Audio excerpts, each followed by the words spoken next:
Et stop, tu roules sur le boulevard BD, cet album est fait pour toi. Delta Blues Café. Alors que se termine la projection du film Robert Johnson, Du bleu dans l'âme, en présence de son acteur principal Lope Granger, l'animateur interroge un spectateur pas comme les autres pour recueillir ses impressions. Il s'agit du professeur Gordon Kyle Moore. L'historien du blues préfère quitter la salle sans un mot. Le vieux bougon a-t-il apprécié le film ? Il est certainement trop fier pour donner son avis. Cela ne perturbe aucunement Granger, qui joue le rôle de Johnson et qui décide de conduire Moore, dont le chauffeur vient de jeter l'éponge, sur les routes du nord du Mississippi, dans une Amérique chargée d'histoire musicale. Le périple les mènera jusqu'au Delta Blues Café, tenu par une certaine Jay-Z, rendez-vous des amateurs et des puristes de blues. À la manière dont il l'a fait il y a 6 ans avec Winock pour le tango dans le Grand Café Tortoni, Philippe Charlot invite à un voyage musical aux sources du blues.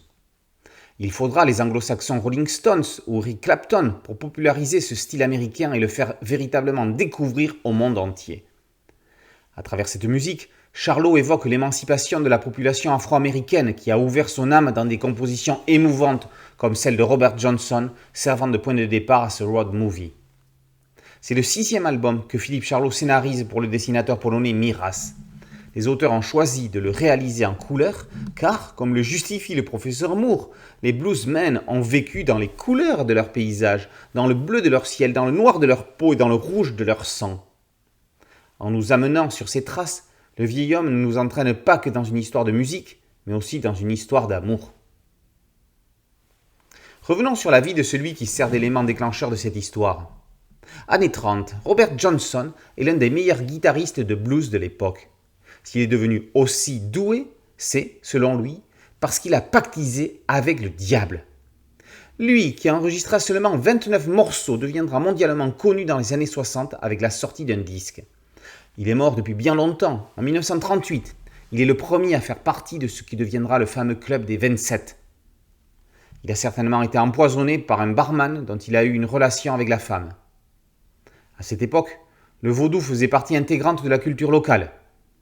Johnson a toujours été persuadé avoir été aidé par une entité spirituelle pour en arriver là.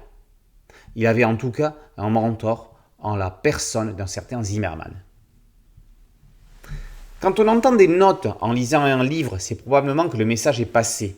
Il suffit de quelques planches pour être persuadé qu'une guitare est en train de jouer. Charlot et Miraz nous invitent au Delta Blues Café où l'on a envie de s'attarder sans refermer l'album à la fin. Delta Blues Café, par Miraz et Charlot, est paru aux éditions Bambou dans la collection Grand Angle. Boulevard BD, c'est un podcast audio, une chaîne YouTube et un site dédié. Merci de liker, de partager et de vous abonner. A très bientôt sur Boulevard BD. Ciao.